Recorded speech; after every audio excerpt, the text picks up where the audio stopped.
कुछ अनुभव ऐसे होते हैं जिनके बारे में बोलना आसान नहीं होता। एक समय था जब मैं भी बाकी लोगों की तरह ही भूत प्रेतों की कहानियों को बस अफवाह मानता था, पर उस घटना ने मेरी सोच, मेरी नींद और मेरी हिम्मत तीनों को ही तोड़ दिया।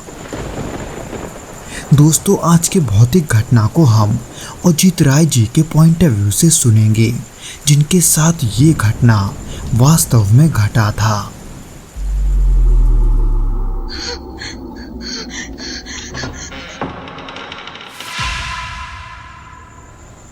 ये बात उन दिनों की है जब मुझे एक प्रोजेक्ट के सिलसिले में पश्चिम बंगाल के एक दूर दराज के इलाके में कुछ दिनों के लिए रुकना पड़ा था। वह मेरे एक पुराने जानकार भी थे, जिन्होंने मुझे वहाँ रहने के लिए अपने पुश्तैनी बड़े घर की चाबी दे दी। वो खुद अब शहर में रह रहे थे और वो घर कई सालों से खाली पड़ा था, इसलिए उन्होंने घर की चाबी देते वक्त हंसते हुए ये कहा, अगर धूल मिट्टी और सन्नाटा झेल सको तो वहाँ आराम से रह सकते हो। वैसे तो मुझे वहाँ ज़्यादा दिनों तक नहीं रुकना था, बस प्रोजेक्ट के खत्म होने तक, इसलिए मुझे उस घर के खराब हालात से भी कोई ऐतराज़ नहीं था।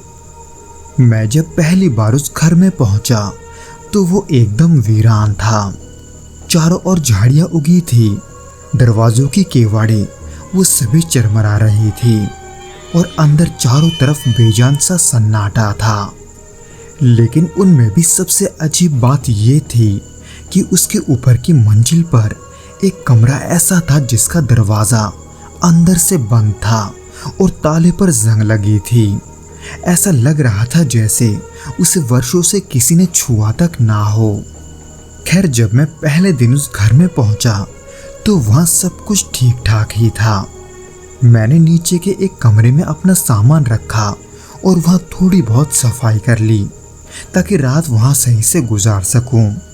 रात को नींद भी ठीक ठाक ही आई थी, लेकिन दूसरे दिन सुबह से ही घर में अजीब सी बेचैनी महसूस होने लगी।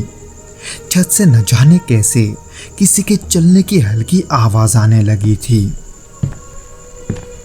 हालांकि मैंने शुरुआत में सोचा कि शायद से वो किसी बिल्ली या किसी जानवर का आवाज होगा, पर तीसरे दिन आते आते मैं ये समझ गया कि वो कोई जानवर नहीं थे।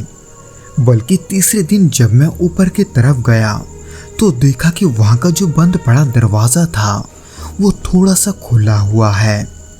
उस दरवाजे को देखकर मैं थोड़ा हैरान हुआ, क्योंकि जब मैंने पिछली बार उसे देखा था वो एकदम कस के बंद था, लेकिन अब वो थोड़ा खुला हुआ था, यही करीब 4-5 उंगलियों के बराबर, जबकि मैंने उस दरवाजे को छुआ तक नहीं था। हालांकि अंदर क्या है ये तो मैं देखना चाहता था, पर काम पर जाने की जल्दी में मैंने उस पर उतना ध्यान नहीं दिया, बल्कि मैं लौटकर नीचे आया, फिर खाना खाया और अपने काम के लिए निकल गया। पर सारे दिन के काम के थकान के बाद जब मैं सोने गया तब कुछ ऐसा हुआ जिसे मैं आज तक नहीं भूल पाया। रात के करीब 2 बजे मुझे लगा जैसे कोई सीढ़ियों से उतर रहा है, धीरे धीरे भारी कदमों की आवाज के साथ। उस आवाज को सुनकर मैं उठा और अपने दरवाजे के पास जाकर खड़ा हो गया। तब कुछ पलों के लिए वो आवाज रुक गया था, पर जब वही आवाज दोबारा आने लगा मैंने अपना दरवाजा हल्का सा खोला। पर जब मैंने वहां से बाहर झांका तो सामने कोई नहीं था। इस घटना के बाद मैं थोड़ा सा डरने लगा, ये सोचकर कि शायद से उस घर में कोई घुसपैठिया रह रहा है। इसलिए मैं अब सुबह होने का इंतज़ार कर रहा था, क्योंकि सुबह उस कमरे में जाकर मैं ये देखने वाला था कि वहाँ कोई रह तो नहीं रहा। जब अगली सुबह हुई तो मैं उस कमरे की तरफ गया जहाँ का दरवाज़ा अब भी खुला था, पर जैसे ही मैंने उस दरवाजे को खोला उस कमरे में धूप, अंधेरा और एकदम बासी सी गंध फैली हुई थी।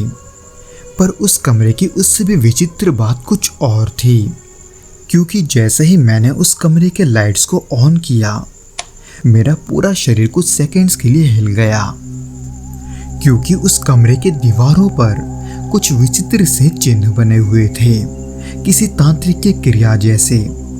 कोने में एक लकड़ी का तख्ता पड़ा था जिस पर काले रंग की राख फैली हुई थी और कुछ सूखे हुए नींबू और सिंदूर जैसे अवशेष आसपास फैले हुए थे।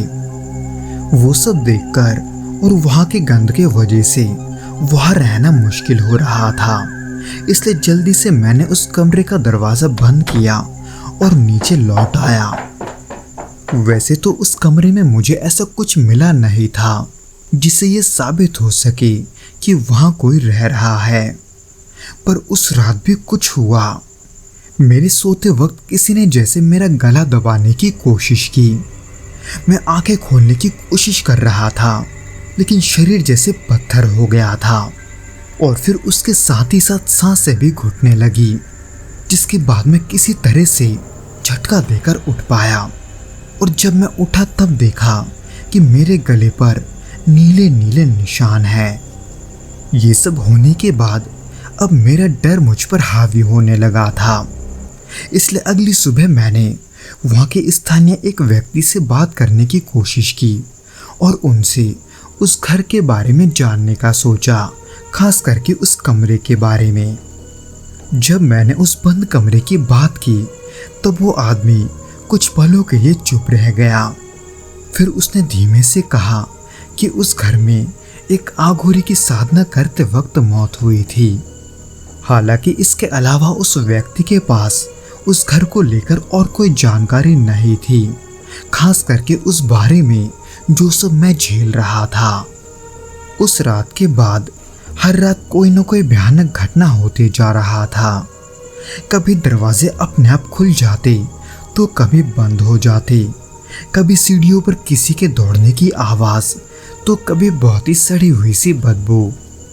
एक रात तो ऐसा लगा जैसे कोई मेरी चारपाई के नीचे फुफकार रहा है, पर जैसे ही मैंने नीचे देखा तो वहां कोई नहीं था।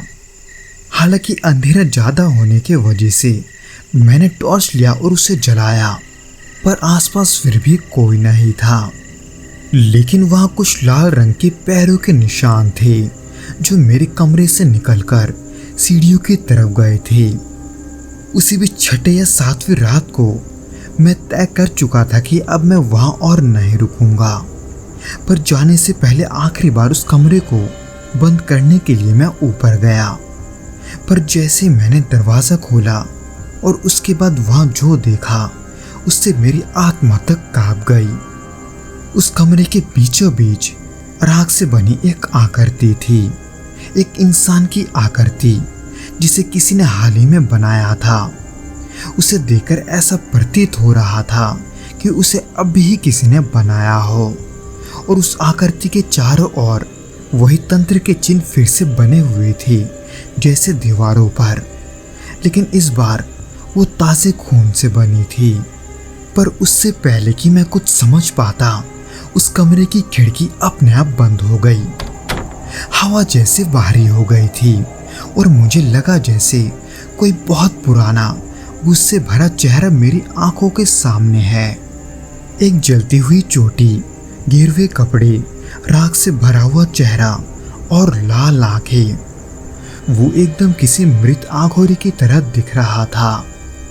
उसे अपने आंखों के सामने देखकर मेरे पैरों ने जवाब दे दिया, इसलिए मैंने किसी तरह से खुद को खींचते हुए वहां का दरवाजा बंद किया और नीचे की ओर भागा, और फिर ज्यादा कुछ समेटे बिना ही उस घर को छोड़कर मैं वहां से निकल दिया।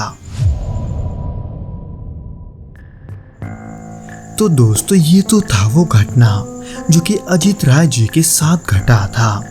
उम्मीद करता हूँ कि आपको ये वीडियो पसंद आया होगा, और अगर आया हो तो प्लीज़ इस वीडियो को लाइक करके इसे अपने दोस्तों के साथ शेयर ज़रूर करना, और हमें कमेंट करके ये ज़रूर बताना कि आपको ये वीडियो कैसा लगा।